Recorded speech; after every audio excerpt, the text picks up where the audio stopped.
Max Verstappen's dominance is over. Red Bull have lost so many key figures like Adrian Newey and Jonathan Wheatley. Last year we saw how Red Bull completely fell apart behind the scenes. It all began at the start of last season when Christian Horner had his allegations against him. This unsettled what was a really steady ship. And in this video I'm going to tell you how this is going to affect Verstappen in 2025. Don't get me wrong, Verstappen is one of the greatest drivers we have ever seen in F1. And even as a Hamilton fan, I've always believed he is very talented and I don't really hold anything against him. His win in Brazil last season showed he is one of the best F1 drivers on the grid, and possibly of all time. Not many drivers on the current grid, let alone in F1 history, probably could have won that race in the position Verstappen was in. To win a championship last season after the way things were for Red Bull after Miami was really impressive. So Red Bull was not really the best car. However, Verstappen was consistently able to get consistent podiums and score regular points, and he even got a few wins towards the end of the season. Whilst doing so, he was able to keep the gap he had to Lando at a comfortable margin, which is not an easy thing to do when you do not have the best car.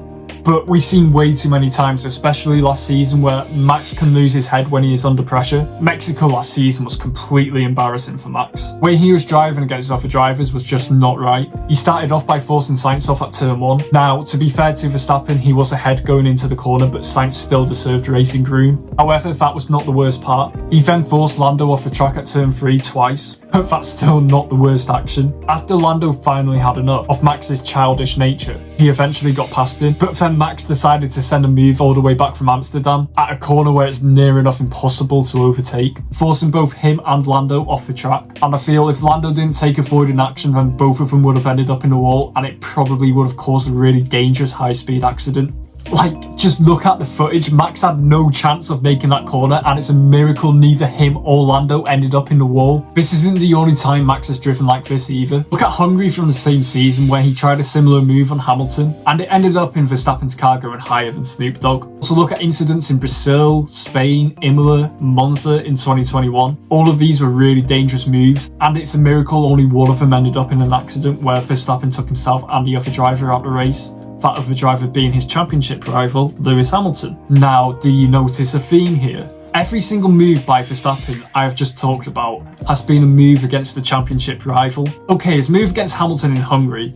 Obviously, Hamilton wasn't his championship rival in 2024, but Hamilton has been a previous championship rival to Verstappen, and I think Max holds a bit of a grudge against Lewis from 2021. So this almost proves that when Max is under pressure, he starts to lose his head a little bit, and because he knows the championship is on the line, he starts to perform these really reckless overtakes. He's got a similar style to what Michael Schumacher had, where if you don't move out of my way, we're going to crash, and I couldn't really care less. Sometimes it is good for racing drivers to have this sort of approach, especially in F1, and to be honest, we need to see a bit more of it. But not this much, not to the point where it does actually become quite dangerous. Max also gets way too angry on the radio. Just look at the way he is speaking to his engineers in Hungary. I'll be honest though, some of his responses are actually quite funny, especially when he called the stewards stupid idiots in Abu Dhabi, even though Max was in the wrong and he did rightfully deserve his penalty after taking Piastri out in turn 1. And as funny as some of these radio messages are, and it does affect Max, especially when he's getting angry, and I think it's what causes him to start pulling off some of these dangerous overtakes. But how does all of this mean he's going to struggle in 2025? Well, I think in 2025,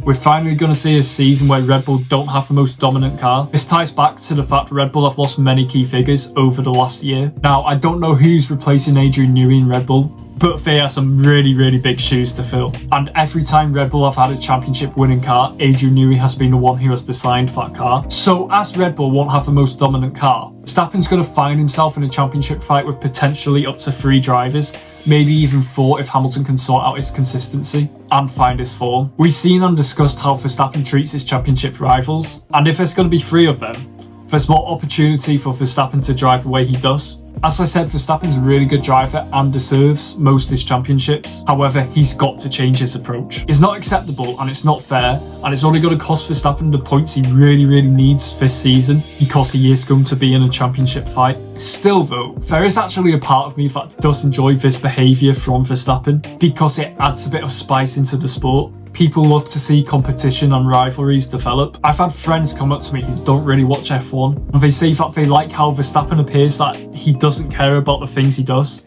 and as long as he finds a way to win a race, then to him it doesn't matter. Overall, I think if Max can tone down his aggression a bit in 2025, then he's going to be fine, and obviously he's going to have a chance at the championship. Again, I'll say Max is an incredible driver and really is one of the best we've ever seen in F1. We've seen him do things no other drivers are capable of, and no matter what, you can only applaud that. Comment down below how well you think Max will do this season and your thoughts on his aggressive driving style. It's safe to say 2025 is going to be full of controversy. And if you want to learn about one of the most controversial scandals in F1, click on this video here.